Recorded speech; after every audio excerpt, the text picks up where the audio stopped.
Business blaster Punjab. Business blaster Punjab ਦੇ lesson 1 ਦੇ ਵਿੱਚ ਤੁਹਾਡਾ ਸਵਾਗਤ ਹੈ। ਲੈਸਨ 1 ਦੇ ਵਿੱਚ ਹੈ ਬੀਬੀ ਲਈ ਨੋਰਮਸ ਦਾ ਨਿਰਧਾਰਨ ਕਰਨਾ। To set norms for business blaster. ਤਾਂ ਆਪਾਂ ਨੇ ਪਿੱਛੇ ਵਿਦਿਆਰਥੀ ਓਰੀਐਂਟੇਸ਼ਨ ਵਰਕਸ਼ਾਪ ਲਗਾਈ ਸੀ। ਉਸ ਦੇ ਸੰਬੰਧਿਤ ਹੀ ਕੁਝ ਸਵਾਲ ਮੈਂ ਤੁਹਾਨੂੰ ਪੁੱਛਾਂਗੀ। ਬੀਬੀ ਦਾ ਫੁੱਲ ਫਾਰਮ ਕੀ ਹੈ? ਬਿਲਕੁਲ ਸਹੀ, ਬਿਜ਼ਨਸ ਬਲਾਸਟਰਸ। ਬੀਬੀ ਦੇ ਕਿੰਨੇ ਫੇਜ਼ ਹਨ? ਜੀ ਹਾਂ, 2 ਫੇਜ਼ ਹਨ। ਇੱਕ ਪ੍ਰੀ ਸੀਡ ਮਨੀ ਫੇਜ਼, ਇੱਕ post seed money phase. Pre seed money phase seed money ਮਿਲਣ ਤੋਂ ਪਹਿਲਾਂ ਦਾ ਸਮਾਂ ਹੈ ਔਰ post seed money phase seed money ਮਿਲਣ ਤੋਂ ਬਾਅਦ ਦਾ ਫੇਜ਼ ਹੈ। ਬਿਜ਼ਨਸ ਬਲਾਸਟਰ ਦਾ ਅੰਤਿਮ ਨਤੀਜਾ ਕੀ ਹੈ? ਬਿਜ਼ਨਸ ਬਲਾਸਟਰ ਦਾ ਅੰਤਿਮ ਨਤੀਜਾ ਇਹ ਹੈ ਕਿ ਅਸੀਂ ਕੋਈ ਆਪਣਾ ਕਾਰੋਬਾਰ ਸੈੱਟ ਕਰਨ ਦੇ ਵਿੱਚ ਕਾਮਯਾਬ ਹੋ ਜਾਂਦੇ ਹਾਂ ਜਾਂ ਕੋਈ ਆਪਣਾ ਕਾਰੋਬਾਰ ਸਥਾਪਿਤ ਕਰ ਲੈਂਦੇ ਹਾਂ। ਤੁਹਾਨੂੰ ਬਿਜ਼ਨਸ ਬਲਾਸਟਰ ਵਿੱਚ ਕਿਉਂ ਹਿੱਸਾ ਲੈਣਾ ਚਾਹੀਦਾ ਹੈ? ਭਾਵੇਂ ਤੁਸੀਂ ਇੱਕ ਉਦਯੋਗਪਤੀ ਨਹੀਂ ਬਣਨਾ ਚਾਹੁੰਦੇ ਹੋ। ਬਿਲਕੁਲ ਬੇਟਾ, ਤੁਹਾਡੇ ਚੋਂ ਬਹੁਤ ਸਾਰੇ ਵਿਦਿਆਰਥੀ ਇਹ ਸੋਚਦੇ ਹੋਣਗੇ ਕਿ ਅਸੀਂ ਤਾਂ ਕੋਈ ਬਿਜ਼ਨਸ ਨਹੀਂ ਸੈੱਟ ਕਰਨਾ, ਅਤੇ ਫਿਰ ਸਾਨੂੰ ਕਿਉਂ ਬਿਜ਼ਨਸ ਬਲਾਸਟਰ ਵਿੱਚ ਹਿੱਸਾ ਅਸੀਂ ਕਿਉਂ ਲੈਣਾ ਹੈ? ਸਾਨੂੰ ਕੋਈ ਜ਼ਰੂਰਤ ਨਹੀਂ ਹੈ ਬਿਜ਼ਨਸ ਬਲਾਸਟਰ ਵਿੱਚ ਹਿੱਸਾ ਲੈਣ ਦੀ, ਕਿਉਂਕਿ ਅਸੀਂ ਕੋਈ ਬਿਜ਼ਨਸ ਨਹੀਂ ਕਰਨਾ। ਸੋ ਬੇਟਾ, ਭਾਵੇਂ ਤੁਸੀਂ ਬਿਜ਼ਨਸ ਸੈੱਟ ਕਰਨਾ ਹੈ ਜਾਂ ਨਹੀਂ ਕਰਨਾ, ਉਦਯੋਗਪਤੀ ਬਣਨਾ ਹੈ ਜਾਂ ਨਹੀਂ ਬਣਨਾ, ਪਰ ਬਿਜ਼ਨਸ ਬਲਾਸਟਰ ਵਿੱਚ ਤੁਹਾਨੂੰ ਹਿੱਸਾ ਲੈਣਾ ਚਾਹੀਦਾ ਹੈ, ਕਿਉਂਕਿ ਇਸ ਦਾ ਮਕਸਦ ਪੈਸਾ ਕਮਾਉਣਾ ਜਾਂ ਬਿਜ਼ਨਸ ਸੈੱਟ ਕਰਨਾ ਹੀ ਨਹੀਂ ਹੈ। ਇਸ ਦੇ ਨਾਲ ਜੁੜੇ ਹੋਏ ਬਹੁਤ ਸਾਰੇ ਹੁਨਰ ਅਤੇ ਗੁਣ ਹਾਸਲ ਕਰਨਾ ਹੈ, ਜਿਹੜੇ ਕਿ 21ਵੀਂ ਸਦੀ ਵਿੱਚ ਕਾਰੋਬਾਰ ਕਰਨ ਲਈ ਜਾਂ ਕੰਮਕਾਜ ਕਰਨ ਲਈ, ਚਾਹੇ ਅਸੀਂ ਨੌਕਰੀ ਕਰਨੀ ਹੈ, ਚਾਹੇ ਕੋਈ ਬਿਜ਼ਨਸ ਕਰਨਾ ਹੈ, ਇਹ ਸਾਰੇ ਹੁਨਰ ਜਾਂ ਇਹ ਸਾਰੇ ਗੁਣ ਸਾਨੂੰ ਲੋੜੀਂਦੇ ਹਨ। ਸੋ 21ਵੀਂ ਸਦੀ ਦੇ ਵਿੱਚ ਕਿਹੜੇ ਗੁਣਾਂ ਦੀ ਲੋੜ ਹੈ, ਕਿਸ ਤਰ੍ਹਾਂ ਦੇ ਹੁਨਰ ਸਾਡੇ ਅੰਦਰ ਹੋਣੇ ਚਾਹੀਦੇ ਨੇ, ਉਹ ਸਾਰੇ ਹੁਨਰ ਅਸੀਂ ਇਹਦੇ ਵਿੱਚ ਸਿੱਖਾਂਗੇ। ਤੁਸੀਂ ਆਪ ਦੇਖੋਗੇ ਕਿ ਬਿਜ਼ਨਸ ਬਲਾਸਟਰ ਪ੍ਰੋਗਰਾਮ ਵਿੱਚ ਹਿੱਸਾ ਲੈਣ ਤੋਂ ਬਾਅਦ ਤੁਹਾਡੇ ਅੰਦਰ ਇੱਕ ਬਹੁਤ ਵੱਡਾ ਬਦਲਾਵ ਆਏਗਾ। ਸੋ ਭਾਵੇਂ ਤੁਸੀਂ ਕਾਰੋਬਾਰ ਕਰਨਾ ਹੈ, ਚਾਹੇ ਤੁਸੀਂ ਬਿਜ਼ਨਸ ਸੈੱਟ ਕਰਨਾ ਹੈ, ਨਹੀਂ ਕਰਨਾ, ਤੁਸੀਂ ਕੋਈ ਕਾਰੋਬਾਰ ਕਰਨਾ ਹੈ, ਨਹੀਂ ਕਰਨਾ, ਉਹ ਬਾਅਦ ਦੀਆਂ ਗੱਲਾਂ ਨੇ। ਤੁਸੀਂ ਨੌਕਰੀਆਂ ਕਰਨੀਆਂ ਨੇ ਕਿ ਕੀ ਕਰਨਾ ਹੈ, ਪਰੰਤੂ ਅਜਿਹੇ ਹੁਨਰ ਅਤੇ ਅਜਿਹੇ ਗੁਣ ਹਾਸਲ ਕਰਨ ਲਈ ਤੁਸੀਂ ਬਿਜ਼ਨਸ ਬਲਾਸਟਰ ਪ੍ਰੋਜੈਕਟ ਜੋ ਹੈ ਉਹ ਜ਼ਰੂਰ ਕਰੋ, ਉਸ ਦਾ ਹਿੱਸਾ ਜ਼ਰੂਰ ਬਣੋ। ਸੋ ਇਸ ਪਾਠ ਦਾ ਜਿਹੜਾ ਪਹਿਲਾ ਲੈਸਨ ਹੈ, ਇਸ ਦਾ ਕੀ ਉਦੇਸ਼ ਹੈ? ਇਸ ਦੇ ਉਦੇਸ਼ਾਂ 'ਤੇ ਆਪਾਂ ਸਭ ਤੋਂ ਪਹਿਲਾਂ ਧਿਆਨ ਦੇਵਾਂਗੇ। ਪਹਿਲਾ ਉਦੇਸ਼ ਹੈ ਸੁਤੰਤਰਤਾ ਦੀ ਮਾਨਸਿਕਤਾ। ਹਰ ਇੱਕ ਵਿਅਕਤੀ ਆਪਣੇ ਆਪ ਵਿੱਚ ਸੁਤੰਤਰ ਹੈ ਅਤੇ ਉਸਨੂੰ ਆਪਣੇ ਵਿਚਾਰ ਪੇਸ਼ ਕਰਨ ਦੀ ਸੁਤੰਤਰਤਾ ਹੈ। ਹਰ ਵਿਦਿਆਰਥੀ, ਹਰ ਇੱਕ ਵਿਅਕਤੀ ਆਪਣੇ ਵਿਚਾਰ ਦੂਸਰਿਆਂ ਦੇ ਅੱਗੇ ਰੱਖ ਸਕਦਾ ਹੈ। ਸੋ ਇਹ ਜਿਹੜੀ ਸੁਤੰਤਰਤਾ ਦੀ ਮਾਨਸਿਕਤਾ ਹੈ, ਇਹ ਸਾਡੇ ਅੰਦਰ ਖੁੱਲ੍ਹ ਕੇ ਸਾਹਮਣੇ ਆਉਣੀ ਚਾਹੀਦੀ ਹੈ। ਪਰੰਤੂ ਆਮ ਤੌਰ 'ਤੇ ਦੇਖਣ ਵਿੱਚ ਹੋਇਆ ਹੈ ਕਿ ਵਿਦਿਆਰਥੀਆਂ ਵਿੱਚ ਆਪਣੇ ਵਿਚਾਰ ਦੂਸਰਿਆਂ ਦੇ ਅੱਗੇ ਰੱਖਣ ਸਮੇਂ ਝਿਜਕ ਹੁੰਦੀ ਹੈ। ਉਹ ਸਵਾਲਾਂ ਦੇ ਜਵਾਬ ਦੇਣ ਤੋਂ ਡਰਦੇ ਹਨ। ਸੋ ਆਪਾਂ ਨੇ ਇਸ ਪਾਠ ਦੇ ਵਿੱਚ ਸੁਤੰਤਰਤਾ ਦੀ ਜੋ ਮਾਨਸਿਕਤਾ ਹੈ, ਉਸ ਨੂੰ ਹਾਸਲ ਕਰਨਾ ਹੈ, ਉਸ ਦਾ ਅਹਿਸਾਸ ਕਰਨਾ ਹੈ। ਸੋ ਇਸ ਦੌਰਾਨ ਆਪਾਂ ਆਪਣੇ ਲਈ ਨੋਰਮਸ ਦੀ ਪਛਾਣ ਕਰਾਂਗੇ ਅਤੇ ਆਪਣੇ ਨੋਰਮਸ 'ਤੇ ਬਣੇ ਰਹਿਣ ਦੇ ਲਈ ਪ੍ਰੋਮਿਸ ਕਰਾਂਗੇ। ਅਸੀਂ ਆਪ ਆਪਣੇ ਲਈ ਨਿਯਮ ਵੀ ਬਣਾਵਾਂਗੇ ਔਰ ਉਹਨਾਂ 'ਤੇ ਨਿਯਮਾਂ 'ਤੇ ਚੱਲਣ ਲਈ ਸਹਿਮਤ ਵੀ ਹੋਵਾਂਗੇ। ਨਿਯਮ ਸਾਡੇ ਲਈ ਕਿਸੇ ਨੇ ਹੋਰ ਨਹੀਂ ਬਣਾਉਣੇ, ਅਸੀਂ ਆਪ ਬਣਾਵਾਂਗੇ। ਦੂਸਰਾ ਜਿਹੜਾ ਇਸ ਗੁਣ ਹਾਸਲ ਕਰਦੇ ਹਾਂ ਇਸ ਪਾਠ ਦੇ ਦੌਰਾਨ, ਉਹ ਹੈ ਸਹਿਯੋਗ ਦਾ ਹੁਨਰ। ਬਿਲਕੁਲ ਬੇਟਾ, ਅਸੀਂ ਸੁਤੰਤਰ ਹਾਂ, ਸਾਡੀ ਮਾਨਸਿਕਤਾ ਸੁਤੰਤਰਤਾ ਵਾਲੀ ਹੋਣੀ ਚਾਹੀਦੀ ਹੈ। ਸਾਨੂੰ ਆਪਣੇ ਵਿਚਾਰ ਰੱਖਣ ਦਾ ਪੂਰਾ ਹੱਕ ਹੈ। ਆਪਣੇ ਵਿਚਾਰ ਦੂਸਰਿਆਂ ਦੇ ਸਾਹਮਣੇ ਪੇਸ਼ ਕਰਨ ਦਾ ਵੀ ਪੂਰਾ ਹੱਕ ਹੈ। ਪਰੰਤੂ ਇਸ ਦੇ ਨਾਲ ਹੀ ਸਾਨੂੰ ਦੂਸਰਿਆਂ ਦੇ ਵਿਚਾਰਾਂ ਅਤੇ ਨਜ਼ਰੀਏ ਨੂੰ ਵੀ ਸੁਣਨਾ ਚਾਹੀਦਾ ਹੈ। ਇਸ ਦਾ ਇਹ ਮਤਲਬ ਬਿਲਕੁਲ ਨਹੀਂ ਹੈ ਕਿ ਅਸੀਂ ਆਪਣੇ ਵਿਚਾਰ ਦੂਸਰਿਆਂ ਦੇ ਉੱਪਰ ਥੋਪਣਾ ਸ਼ੁਰੂ ਕਰ ਦਈਏ, ਉਹਨਾਂ 'ਤੇ ਜ਼ਬਰਦਸਤੀ ਉਹਨਾਂ ਨੂੰ ਆਪਣੇ ਵਿਚਾਰ ਮਨਾਉਣ ਦੀ ਕੋਸ਼ਿਸ਼ ਕਰੀਏ। ਨਹੀਂ, ਜੇ ਸਾਨੂੰ ਆਪਣੇ ਵਿਚਾਰ ਦੂਸਰਿਆਂ ਦੇ ਅੱਗੇ ਰੱਖਣ ਦਾ ਹੱਕ ਹੈ, ਆਪਣੇ ਵਿਚਾਰ ਦੂਸਰਿਆਂ ਦੇ ਸਾਹਮਣੇ ਪੇਸ਼ ਕਰਨ ਦਾ ਹੱਕ ਹੈ, ਤਾਂ ਦੂਸਰੇ ਵਿਅਕਤੀਆਂ ਨੂੰ ਵੀ ਆਪਣੇ ਵਿਚਾਰ ਔਰ ਨਜ਼ਰੀਆ ਪੇਸ਼ ਕਰਨ ਦਾ, ਸਾਡੇ ਸਾਹਮਣੇ ਰੱਖਣ ਦਾ ਹੱਕ ਹੈ। ਸੋ ਸਾਡੇ ਅੰਦਰ ਉਹ ਗੁਣ ਵੀ ਹੋਣਾ ਚਾਹੀਦਾ ਹੈ ਕਿ ਅਸੀਂ ਦੂਸਰਿਆਂ ਦੀਆਂ ਵਿਚਾਰਾਂ ਨੂੰ ਸੁਣੀਏ, ਉਹਨਾਂ ਦੇ ਨਜ਼ਰੀਏ ਨੂੰ ਸਮਝੀਏ, ਉਹਨੂੰ ਵੀ ਸੁਣੀਏ ਅਤੇ ਆਪਣੇ ਵਿਚਾਰਾਂ ਦੇ ਨਾਲ ਉਹਨਾਂ ਨੂੰ ਜਵਾਬ ਦੇਈਏ।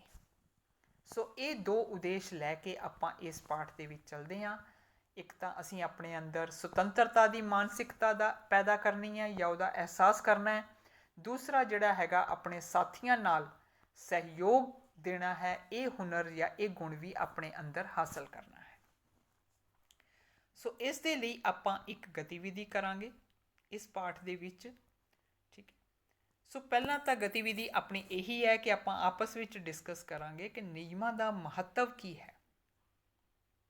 ਨਿਯਮ ਕਿਉਂ ਹੋਣੇ ਚਾਹੀਦੇ ਨੇ ਸਾਡੇ।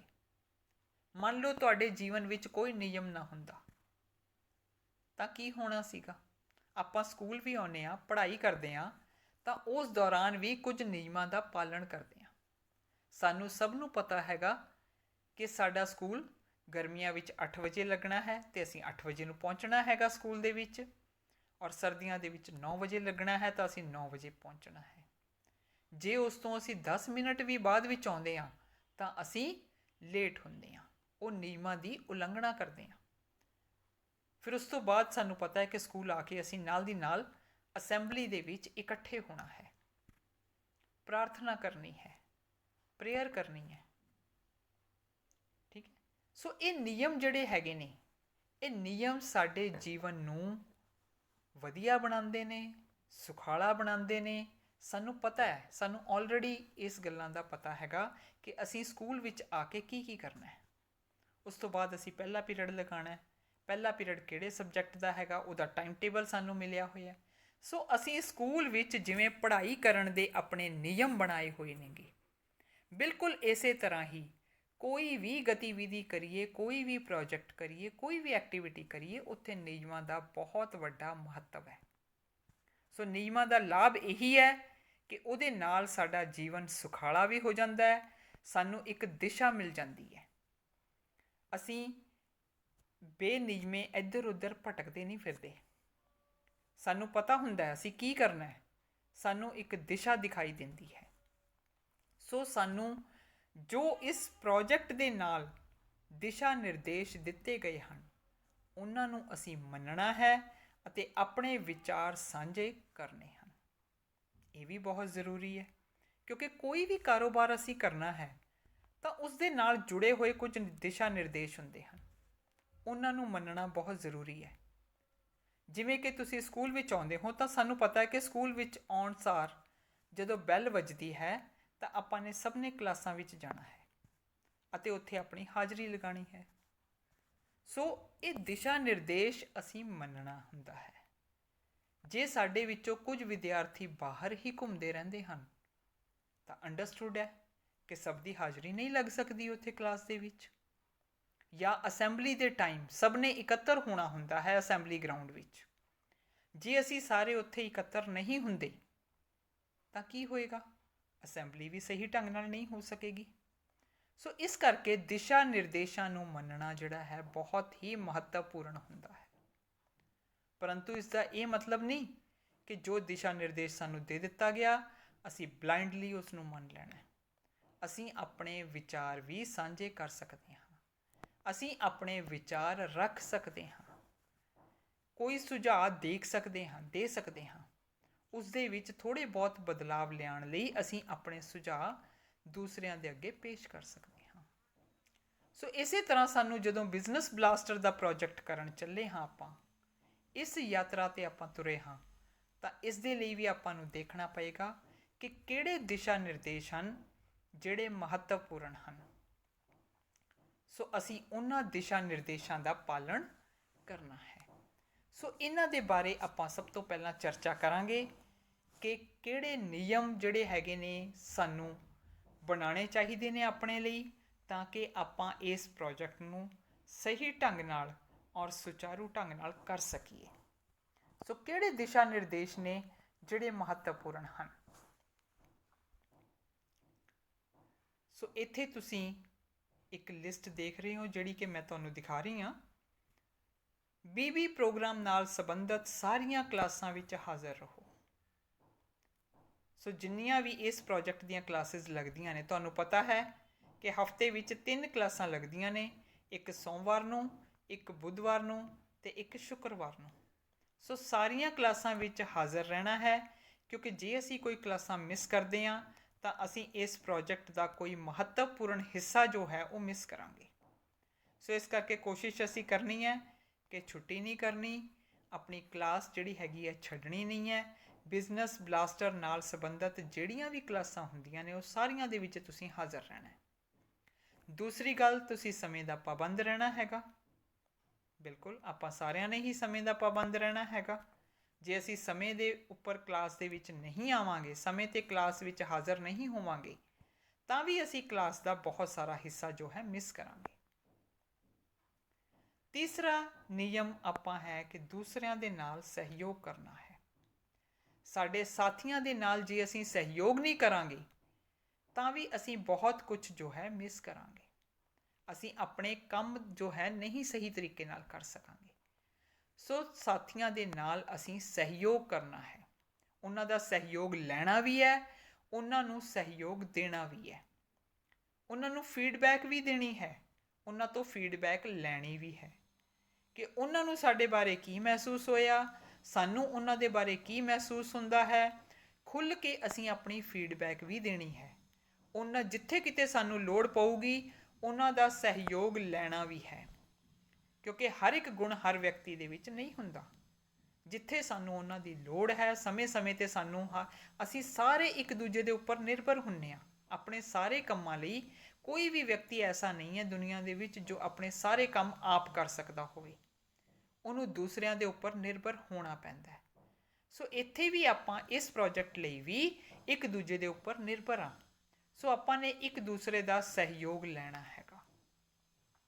ਸੋ ਇਹ ਵੀ ਸਾਡਾ ਇੱਕ ਨਿਯਮ ਹੋਣਾ ਚਾਹੀਦਾ ਹੈ ਕਿ ਅਸੀਂ ਦੂਸਰਿਆਂ ਨੂੰ ਸਹਿਯੋਗ ਦੇਣਾ ਵੀ ਹੈ ਔਰ ਉਹਨਾਂ ਤੋਂ ਸਹਿਯੋਗ ਲੈਣਾ ਵੀ ਹੈ। ਸਾਡਾ ਟੀਮ ਵਰਕ ਹੋਏਗਾ। ਅਸੀਂ ਹਾਣੀਆਂ, ਸਿੱਖਿਅਕਾਂ ਅਤੇ ਮਹਿਮਾਨ ਬੁਲਾਰਿਆਂ ਨਾਲ ਆਦਰ ਨਾਲ ਪੇਸ਼ ਆਉਣਾ ਹੈ। ਸੋ ਇਹ ਵੀ ਇੱਕ ਸਾਡਾ ਨਿਯਮ ਹੋਏਗਾ ਕਿ ਸਾਡੇ ਸਾਥੀਆਂ ਨੂੰ ਵੀ ਅਸੀਂ ਇੱਜ਼ਤ ਦੇ ਨਾਲ, ਮਾਣ ਇੱਜ਼ਤ ਦੇ ਨਾਲ ਗੱਲਬਾਤ ਕਰਨੀ ਹੈ। ਸਿੱਖਿਅਕਾਂ ਨਾਲ ਵੀ ਅਸੀਂ ਮਾਣ ਇੱਜ਼ਤ ਨਾਲ ਹੀ ਪੇਸ਼ ਆਉਣਾ ਹੈ। ਅਤੇ ਜੇ ਕੋਈ ਮਹਿਮਾਨ ਬੁਲਾਰੇ ਆਪਾਂ ਸਕੂਲ ਦੇ ਵਿੱਚ ਬੁਲਾਉਂਦੇ ਹਾਂ ਤਾਂ ਉਹਨਾਂ ਦੇ ਨਾਲ ਵੀ ਆਦਰ ਨਾਲ ਪੇਸ਼ ਆਉਣਾ ਹੈ। ਉਹਨਾਂ ਤੋਂ ਸਾਰੀ ਜਾਣਕਾਰੀ ਹਾਸਲ ਕਰਨੀ ਹੈ, ਪਰੰਤੂ ਉਹਨਾਂ ਨੂੰ ਇੱਜ਼ਤ ਮਾਣ ਵੀ ਦੇਣਾ ਹੈ। ਸਾਥੀਆਂ ਨਾਲ ਵੀ ਪ੍ਰਭਾਵਸ਼ਾਲੀ ਢੰਗ ਨਾਲ ਪੇਸ਼ ਆਉਣਾ ਹੈ। ਝਿਜਕ ਨਹੀਂ ਮਹਿਸੂਸ ਕਰਨੀ। ਕੋਈ ਵੀ ਗੱਲ ਪੁੱਛਣ ਤੋਂ ਜਾਂ ਆਪਣੇ ਵਿਚਾਰ ਦੂਸਰਿਆਂ ਦੇ ਅੱਗੇ ਰੱਖਣ ਤੋਂ ਝਿਜਕਣਾ ਨਹੀਂ ਹੈ। ਖੁੱਲ੍ਹ ਕੇ ਅਸੀਂ ਆਪਣੇ ਵਿਚਾਰ ਅੱਗੇ ਰੱਖਣੇ ਨੇ, ਸਾਰੀ ਜਮਾਤ ਦੇ ਸਾਹਮਣੇ ਆਪਣੇ ਵਿਚਾਰ ਜਿਹੜੇ ਨੇ ਪੇਸ਼ ਕਰਨੇ ਨੇ। ਸੋ ਪੂਰੇ ਪ੍ਰਭਾਵਸ਼ਾਲੀ ਢੰਗ ਨਾਲ, ਆਤਮ ਵਿਸ਼ਵਾਸ ਨਾਲ ਅਸੀਂ ਆਪਣੇ ਆਪ ਨੂੰ ਦੂਸਰਿਆਂ ਦੇ ਸਾਹਮਣੇ ਪੇਸ਼ ਕਰਨਾ ਹੈ। ਇਸ ਤੋਂ ਇਲਾਵਾ ਅਲੱਗ-ਅਲੱਗ ਦ੍ਰਿਸ਼ਟੀਕੋਣਾਂ ਦਾ ਆਦਰ ਕਰਨਾ ਹੈ। ਹੋ ਸਕਦਾ ਹੈ ਸਾਡੇ ਸਾਥੀਆਂ ਦੇ ਵਿਚਾਰ ਸਾਡੇ ਨਾਲ ਨਾ ਮਿਲਦੇ ਹੋਣ, ਉਹ ਸਾਡੇ ਨਾਲ ਸਹਿਮਤ ਨਾ ਹੁੰਦੇ ਹੋਣ ਕਿਸੇ ਗੱਲ 'ਤੇ। ਦੂਸਰਿਆਂ ਦਾ ਦ੍ਰਿਸ਼ਟੀਕੋਣ ਵੀ ਦੇਖਣਾ ਹੈ, ਉਹਨਾਂ ਦੀ ਵਿਚਾਰ ਵੀ ਸੁਣਨੀ ਹੈ। ਹੋ ਸਕਦਾ ਉਹਨਾਂ ਕੋਲੇ ਸਾਡੇ ਨਾਲੋਂ ਵਧੀਆ ਵਿਚਾਰ ਹੋਵੇ। ਆਪਣੀ ਵਿਚਾਰ ਅਸੀਂ ਦੂਸਰਿਆਂ ਦੇ ਉੱਪਰ ਥੋਪਣੀ ਨਹੀਂ ਹੈ। ਸਭ ਦੇ ਦ੍ਰਿਸ਼ਟੀਕੋਣ ਆਪਾਂ ਨੇ ਲੈ ਕੇ ਉਹਨਾਂ ਵਿੱਚੋਂ ਜਿਸ ਦੇ ਉੱਪਰ ਸਾਰੇ ਸਹਿਮਤ ਹੁੰਦੇ ਹਨ, ਸਾਰੀ ਟੀਮ ਜਿਸ ਦ੍ਰਿਸ਼ਟੀਕੋਣ 'ਤੇ ਸਹਿਮਤ ਹੁੰਦੀ ਹੈ ਕਿ ਇਹ ਸਹੀ ਹੈ, ਉਹ ਆਪਾਂ ਨੇ ਕੰਮ ਕਰਨਾ ਹੈ। ਸੋ ਆਪਾਂ ਨੇ ਦੂਸਰਿਆਂ ਦੇ ਵਿਚਾਰਾਂ ਨੂੰ ਵੀ ਸੁਣਨਾ ਹੈ, ਦੂਸਰਿਆਂ ਦੇ ਦ੍ਰਿਸ਼ਟੀਕੋਣ ਨੂੰ ਵੀ ਆਦਰ ਦੇਣਾ ਹੈ। ਟੀਮ ਦੇ ਜੋ ਵੀ ਆਪਾਂ ਟੀਚੇ ਰੱਖਾਂਗੇ, ਆਪਾਂ ਨੇ ਸਭ ਦੀਆਂ ਵਿਚਾਰਾਂ ਲੈ ਕੇ ਹੀ ਟੀਮ ਦੇ ਟੀਚੇ ਨਿਰਧਾਰਿਤ ਕਰਨੇ ਨੇ। ਔਰ ਜੋ ਆਪਾਂ ਟੀਮ ਦੇ ਟੀਚੇ ਰੱਖਾਂਗੇ ਉਹਦੇ ਵਿੱਚ ਯੋਗਦਾਨ ਆਪਣਾ ਪਾਉਣਾ ਹੈ। ਇਹ ਨਹੀਂ ਕਿ ਅਸੀਂ ਇਹ ਸੋਚ ਕੇ ਬੈਠ ਜਾਈਏ ਕਿ ਚਲੋ ਟੀਮ ਦੇ ਬਾਕੀ 4 ਮੈਂਬਰ ਕੰਮ ਕਰ ਰਹੇ ਨੇ, ਮੈਂ ਨਹੀਂ ਵੀ ਕਰੂੰਗਾ ਤਾਂ ਕੋਈ ਗੱਲ ਨਹੀਂ, ਅਸੀਂ ਉਹਦੇ ਵਿੱਚ ਆਪਣਾ ਪੂਰਾ ਯੋਗਦਾਨ ਪਾਉਣਾ ਹੈ, ਪੂਰੇ ਪ੍ਰਭਾਵਸ਼ਾਲੀ ਢੰਗ ਨਾਲ ਆਪਣੇ ਆਪ ਨੂੰ ਪੇਸ਼ ਕਰਨਾ ਹੈ, ਆਪਣੀ ਟੀਮ ਨੂੰ ਸਾਰੀ ਜਮਾਤ ਦੇ ਅੱਗੇ ਪੇਸ਼ ਕਰਨਾ ਹੈ। ਸੋ ਆਪਾਂ ਇਹਨਾਂ ਨੋਰਮਸ ਤੋਂ ਇਲਾਵਾ ਕੀ ਕੋਈ ਹੋਰ ਨੋਰਮਸ ਵੀ ਜਿਹੜੀਆਂ ਹੈਗੀਆਂ ਨੇ ਆਪਣੇ ਲਈ ਨਿਰਧਾਰਿਤ ਕਰ ਸਕਦੇ ਹਾਂ? ਬਿਲਕੁਲ, ਤੁਸੀਂ ਆਪਣੇ ਵਿਚਾਰ ਰੱਖੋ। ਸੋ ਤੁਸੀਂ ਇਸ ਤਰੀਕੇ ਨਾਲ ਮਤਲਬ ਆਪਣੀਆਂ ਹੋਰ ਨੋਰਮਸ ਵੀ ਕੁਝ ਸ਼ਾਮਿਲ ਕਰ ਸਕਦੇ ਹੋ, ਕੁਝ ਹੋਰ ਨਿਯਮ ਵੀ ਆਪਣੇ ਲਈ ਬਣਾ ਸਕਦੇ ਹੋ। ਤੁਸੀਂ ਆਪਣੇ ਸੁਝਾਅ ਵੀ ਇਹਨਾਂ ਵਿੱਚ ਸ਼ਾਮਿਲ ਕਰ ਸਕਦੇ ਹੋ ਇਸ ਲਿਸਟ ਵਿੱਚ। ਸੋ ਤੁਸੀਂ ਸਾਰਿਆਂ ਨੇ ਹੁਣ ਇਹੀ ਕੰਮ ਕਰਨਾ ਹੈ, ਆਪਣੇ ਆਪਣੇ ਗਰੁੱਪ ਬਣਾ ਲਓ, 4-5 ਗਰੁੱਪਸ ਵਿੱਚ ਆਪਣੀ ਕਲਾਸ ਨੂੰ ਵੰਡ ਲਓ ਔਰ ਇਹ ਨੋਰਮਸ ਤਾਂ ਆਪਾਂ ਲਿਖਣੀਆਂ ਹੀ ਲਿਖਣੀਆਂ ਨੇ, ਪਲੱਸ ਹੋਰ ਵੀ ਆਪਣੇ ਵੱਲੋਂ ਵੀ ਕੁਝ ਨੋਰਮਸ ਜਾਂ ਕੁਝ ਨਿਯਮ ਉਸ 'ਤੇ ਲਿਖੋ। ਔਰ ਇਹ ਜਿਹੜੇ ਤੁਸੀਂ ਨੋਰਮਸ ਕਹਿ ਰਹੇ ਹੋ ਕੀ ਇਹ ਤੁਹਾਡੇ ਕਿਸੇ ਪੁਰਾਣੇ ਤਜਰਬੇ 'ਤੇ ਆਧਾਰਿਤ ਨੇ? ਤੁਸੀਂ ਇਹ ਵੀ ਚਰਚਾ ਕਰਨੀ ਹੈ ਵੀ ਤੁਸੀਂ ਕਿਸ ਆਧਾਰ 'ਤੇ ਕਹਿ ਰਹੇ ਹੋ ਕਿ ਆਹ ਨਿਯਮ ਆਪਾਂ ਨੂੰ ਬਣਾਉਣਾ ਚਾਹੀਦਾ ਹੈ। ਕੀ ਤੁਹਾਡਾ ਕੋਈ ਪੁਰਾਣਾ ਤਜਰਬਾ ਹੈ ਉਸ ਬਾਰੇ ਦੇ ਵਿੱਚ, ਜਾਂ ਤੁਸੀਂ ਪਹਿਲਾਂ ਕਦੇ ਮਹਿਸੂਸ ਕੀਤਾ ਹੈ ਕਿਸੇ ਕੰਮ ਦੇ ਵਿੱਚ ਕਿ ਇਸ ਨਿਯਮ ਦੀ ਬੜੀ ਮਹੱਤਤਾ ਹੈ? ਸੋ ਇਸ ਤਰੀਕੇ ਨਾਲ ਤੁਸੀਂ ਸਾਰਿਆਂ ਨੇ ਆਪਣੇ ਨੋਰਮਸ ਨੂੰ ਇੱਕ ਚਾਰਟ ਦੇ ਉੱਪਰ ਲਿਖਣਾ ਹੈ ਔਰ ਉਸ 'ਤੇ ਸਾਰਿਆਂ ਨੇ ਦਸਤਖਤ ਕਰਨੇ ਨੇ। ਸਾਰੀ ਜਮਾਤ ਬੇਟਾ ਇੱਕ ਚਾਰਟ ਦੇ ਉੱਪਰ ਵੀ ਸਾਰੇ ਨੋਰਮਸ ਲਿਖ ਸਕਦੀ ਹੈ, ਜਾਂ ਅਲੱਗ-ਅਲੱਗ ਗਰੁੱਪ ਜੋ ਹੈ ਉਹ ਅਲੱਗ-ਅਲੱਗ ਚਾਰਟ ਲੈ ਕੇ, ਇੱਕ ਚਾਰਟ ਨੂੰ ਹੀ ਲੈ ਕੇ ਤੁਸੀਂ 4 ਹਿੱਸਿਆਂ ਵਿੱਚ ਵੰਡ ਲਓ ਅਤੇ 4 ਗਰੁੱਪ ਬਣਾ ਕੇ ਉਹਨਾਂ ਦੇ ਉੱਪਰ ਨੋਰਮਸ ਲਿਖ ਕੇ ਸਾਰੇ ਗਰੁੱਪ ਦੇ ਮੈਂਬਰ ਉਸ ਦੇ ਉੱਪਰ ਦਸਤਖਤ ਕਰੋ। ਇਹਦੇ ਲਈ ਤੁਸੀਂ ਸਕੈਚ ਪੈਨ ਦਾ ਵੀ ਯੂਜ਼ ਕਰ ਸਕਦੇ ਹੋ, ਰੰਗ ਬਿਰੰਗੇ ਦਸਤਖਤ ਕਰਕੇ ਉਸ ਨੂੰ ਆਪਣੀ ਕਲਾਸ ਦੇ ਵਿੱਚ ਲਗਾ ਸਕਦੇ ਹੋ। ਤੁਹਾਨੂੰ ਵਧੀਆ ਲੱਗਿਆ ਨਾ ਇਹ ਕੰਮ ਕਰਨਾ? ਬਿਲਕੁਲ, ਤੁਹਾਨੂੰ ਬਹੁਤ ਅੱਛਾ ਲੱਗੇਗਾ। ਪਰੰਤੂ ਸਿਰਫ ਅਸੀਂ ਨਿਯਮ ਬਣਾਉਣੇ ਹੀ ਨਹੀਂ, ਇਹਨਾਂ ਨਿਯਮਾਂ ਦਾ ਪਾਲਣ ਵੀ ਕਰਨਾ ਹੈ। ਸੋ ਤੁਸੀਂ ਸਾਰਿਆਂ ਨੇ ਇਸ ਗੱਲ ਦਾ ਧਿਆਨ ਰੱਖਣਾ ਕਿ ਜੋ ਨਿਯਮ ਆਪਾਂ ਨੇ ਆਪਣੇ ਲਈ ਬਣਾਏ ਨੇ ਇਹ ਸਾਡੀ ਬਿਹਤਰੀ ਵਾਸਤੇ ਨੇ, ਸਾਡੇ ਕੰਮ ਨੂੰ ਸੁਖਾਲਾ ਕਰਨ ਲਈ ਨੇ, ਸਾਡੀ ਇੱਕ ਦੂਸਰੇ ਦੇ ਨਾਲ ਅੰਡਰਸਟੈਂਡਿੰਗ ਬਣਾਉਣ ਦੇ ਲਈ ਨੇ। ਇਹਨਾਂ ਨਿਯਮਾਂ ਦਾ ਆਪਾਂ ਸਾਰਿਆਂ ਨੇ ਪਾਲਣ ਕਰਨਾ ਹੈ। ਸੋ ਤੁਸੀਂ ਸਾਰਿਆਂ ਨੇ ਬਸ ਇਹੀ ਕੰਮ ਕਰਨਾ ਹੈ, ਇੱਕ ਚਾਰਟ ਦੇ ਉੱਪਰ ਇਹ ਸਾਰੇ ਨਿਯਮ ਲਿਖੋ ਬੈਠ ਕੇ ਔਰ ਉਸ 'ਤੇ ਸਾਰੇ ਜਣੇ ਸਾਈਨ ਕਰੋ। ਚਾਹੇ ਸਾਰੀ ਜਮਾਤ ਇੱਕ ਚਾਰਟ ਵੀ ਬਣਾ ਸਕਦੀ ਹੈ ਜਾਂ ਇੱਕ ਗਰੁੱਪ ਇੱਕ ਚਾਰਟ ਵੀ ਬਣਾ ਸਕਦਾ ਹੈ, ਉਹਦੇ 'ਤੇ ਸਾਰੇ ਜਣੇ ਸਾਈਨ ਕਰਕੇ ਇਸ ਨੂੰ ਆਪਣੀ ਕਲਾਸ ਦੇ ਵਿੱਚ ਲਗਾ ਲਓ, ਤਾਂ ਕਿ ਇਹ ਸਮੇਂ-ਸਮੇਂ 'ਤੇ ਤੁਹਾਨੂੰ ਰਿਮਾਈਂਡ ਕਰਵਾਉਂਦਾ ਰਹੇ, ਤੁਹਾਨੂੰ ਯਾਦ ਦਿਲਾਉਂਦਾ ਰਹੇ ਕਿ ਤੁਸੀਂ ਇਹ ਨਿਯਮ ਬਣਾਏ ਸੀ ਔਰ ਇਹਨਾਂ ਦਾ ਜਿਹੜਾ ਹੈ ਪਾਲਣ ਕਰਨਾ ਹੈ। ਸੋ ਤੁਸੀਂ ਇਸ BB ਪ੍ਰੋਗਰਾਮ ਨਾਲ ਸੰਬੰਧਿਤ ਸਾਰੇ ਨੋਰਮਸ ਨੂੰ ਅੰਤਿਮ ਰੂਪ ਸਮਝ ਲਓ ਦੇ ਦਿੱਤਾ। ਸੋ ਇਸ BB ਪ੍ਰੋਗਰਾਮ ਨਾਲ ਸੰਬੰਧਿਤ ਚਾਰਟ ਦੇ ਉੱਪਰ ਤੁਸੀਂ ਸਾਰਿਆਂ ਨੇ ਦਸਤਖਤ ਕੀਤੇ ਹਨ, ਤਾਂ ਹੁਣ ਤੁਹਾਡਾ ਸਾਰਿਆਂ ਦਾ ਫਰਜ਼ ਬਣਦਾ ਹੈ, ਆਪਣਾ ਸਾਰਿਆਂ ਦਾ ਹੀ ਫਰਜ਼ ਬਣਦਾ ਹੈ ਕਿ ਇੱਕ BB ਪ੍ਰੋਗਰਾਮ ਨੂੰ ਸਫਲ ਬਣਾਉਣ ਲਈ ਇਹਨਾਂ ਸਾਰਿਆਂ ਨੋਰਮਸ ਦੀ ਪਾਲਣ ਕਰੀਏ। ਹੁਣ ਤੁਹਾਡੇ ਲਈ ਇੱਕ ਅਸਾਈਨਮੈਂਟ ਹੈ ਜੋ ਕਿ ਤੁਸੀਂ ਸਭ ਨੇ ਕਰਨਾ ਹੈ। ਤੁਸੀਂ ਸਕੂਲ ਵਿੱਚੋਂ ਕੋਈ ਇੱਕ ਆਈਟਮ ਲੈ ਕੇ ਉਸ ਦੇ ਬਾਰੇ ਵੱਧ ਤੋਂ ਵੱਧ ਜਾਣਕਾਰੀ ਇਕੱਠੀ ਕਰਨੀ ਹੈ। ਸਕੂਲ ਦੇ ਵਿੱਚ ਤੁਹਾਡੇ ਆਲੇ ਦੁਆਲੇ ਬਹੁਤ ਸਾਰੀਆਂ ਚੀਜ਼ਾਂ ਪਈਆਂ ਨੇ, duster, chalk, bench, principal's chair, table, furniture, ਅਤੇ ਲੈਬ ਦੇ ਵਿੱਚ ਬਹੁਤ ਸਾਰਾ ਸਮਾਨ ਪਿਆ ਹੈ, ਅਲਮਾਰੀ, ਹੋਰ ਬਹੁਤ ਸਾਰਾ ਸਮਾਨ ਤੁਸੀਂ ਆਪਣੇ ਸਕੂਲ ਦੇ ਵਿੱਚ ਦੇਖ ਸਕਦੇ ਹੋ ਵੱਖ-ਵੱਖ ਤਰ੍ਹਾਂ ਦਾ। ਉਹਨਾਂ ਵਿੱਚੋਂ ਕੋਈ ਵੀ ਇੱਕ ਆਈਟਮ ਚੂਜ਼ ਕਰੋ ਅਤੇ ਉਸ ਦੇ ਬਾਰੇ ਵੱਧ ਤੋਂ ਵੱਧ ਜਾਣਕਾਰੀ ਤੁਸੀਂ ਹਾਸਲ ਕਰਨੀ ਹੈ। ਉਹ ਜਾਣਕਾਰੀ ਕਿਹੜੀ ਹਾਸਲ ਕਰਨੀ ਹੈ? ਕੁਝ ਪੁਆਇੰਟਸ ਤੁਹਾਨੂੰ ਦੱਸ ਰਹੇ ਹਾਂ, ਜਿਵੇਂ ਕਿ ਉਸ ਦੀ ਉਪਲਬਧ ਮਾਤਰਾ ਕਿੰਨੀ ਹੈ, ਸਕੂਲ ਦੇ ਵਿੱਚ ਉਹ ਕਿੰਨੀ ਕੁ ਮੌਜੂਦ ਹੈ ਜਿਹੜੀ ਆਈਟਮ ਤੁਸੀਂ ਚੂਜ਼ ਕੀਤੀ ਹੈ। ਦੂਸਰਾ, ਉਸ ਦੀ ਕੀਮਤ ਕੀ ਹੈ, ਉਸ ਦਾ ਮੁੱਲ ਕੀ ਹੈਗਾ। ਤੀਸਰਾ, ਉਸ ਵਸਤੂ ਦੀ ਗੁਣਵੱਤਾ ਕੀ ਹੈ, ਉਹਦਾ ਕੀ ਗੁਣ ਹੈ, ਕਾਹਦੇ ਵਾਸਤੇ ਵਰਤੋਂ ਕੀਤੀ ਜਾਂਦੀ ਹੈ। ਚੌਥਾ, ਕੌਣ ਕੌਣ ਇਸ ਦੀ ਵਰਤੋਂ ਕਰਦਾ ਹੈ। ਕਿਆ ਅਧਿਆਪਕ ਇਸ ਦੀ ਵਰਤੋਂ ਕਰਦੇ ਨੇ, ਜਾਂ ਵਿਦਿਆਰਥੀ ਇਸ ਦੀ ਵਰਤੋਂ ਕਰਦੇ ਨੇ, ਜਾਂ ਵਿਦਿਆਰਥੀ ਅਤੇ ਅਧਿਆਪਕ ਸਾਰੇ ਹੀ ਇਸ ਦੀ ਵਰਤੋਂ ਕਰਦੇ ਨੇ। ਇਹ ਆਈਟਮ ਵਿਦਿਆਰਥੀਆਂ ਜਾਂ ਅਧਿਆਪਕਾਂ ਦੀਆਂ ਕਿਹੜੀਆਂ ਮੁਸ਼ਕਿਲਾਂ ਨੂੰ ਹੱਲ ਕਰਦੀ ਹੈ, ਜਾਂ ਕਿਹੜੇ ਮਸਲੇ ਉਹਨਾਂ ਦੇ ਸੁਲਝਾਉਂਦੀ ਹੈ, ਜਾਂ ਕਿਹੜੇ ਕੰਮ ਲਈ ਉਹਨਾਂ ਨੂੰ ਇਸ ਵਸਤੂ ਦੀ ਲੋੜ ਪੈਂਦੀ ਹੈ। ਸੋ ਇਹ ਤੁਹਾਡਾ ਅਸਾਈਨਮੈਂਟ ਹੈ। ਤੁਸੀਂ ਕੋਈ ਵੀ ਸਕੂਲ ਦੀ ਕੋਈ ਆਈਟਮ ਚੂਜ਼ ਕਰਨੀ ਹੈ ਅਤੇ ਉਹਦੇ ਬਾਰੇ ਆਹ ਸਾਰੀ ਜਾਣਕਾਰੀ ਇਕੱਤਰ ਕਰਨੀ ਹੈ, ਅਤੇ ਇਸ ਸਾਰੀ ਜਾਣਕਾਰੀ ਨੂੰ ਇਕੱਤਰ ਕਰਕੇ ਆਪਣੀ ਕਾਪੀ ਦੇ ਇੱਕ ਪੇਜ ਦੇ ਉੱਪਰ ਲਿਖਣਾ ਹੈ। ਸੋ ਕਰੋਗੇ ਨਾ ਤੁਸੀਂ ਸਾਰੇ ਜਣੇ। ਕੋਈ ਵੀ ਆਈਟਮ ਤੁਸੀਂ ਚੂਜ਼ ਕਰ ਸਕਦੇ ਹੋ ਸਕੂਲ ਦੇ ਵਿੱਚੋਂ। ਇਹ ਤੁਹਾਡਾ ਅਸਾਈਨਮੈਂਟ ਹੈ ਨੈਕਸਟ ਕਲਾਸ ਦੇ ਲਈ। ਧੰਨਵਾਦ। ਇੱਥੇ ਹੀ ਆਪਣਾ ਪਹਿਲਾ ਪਾਠ ਜਿਹੜਾ ਹੈ ਖਤਮ ਹੁੰਦਾ ਹੈ। ਤੁਹਾਡਾ ਸਾਰਿਆਂ ਦਾ ਇਸ ਦੇ ਵਿੱਚ ਹਿੱਸੇਦਾਰ ਬਣਨ ਲਈ ਧੰਨਵਾਦ। ਉਮੀਦ ਹੈ ਕਿ ਤੁਸੀਂ ਆਪਣਾ ਅਸਾਈਨਮੈਂਟ ਕਰਕੇ ਆਓਗੇ।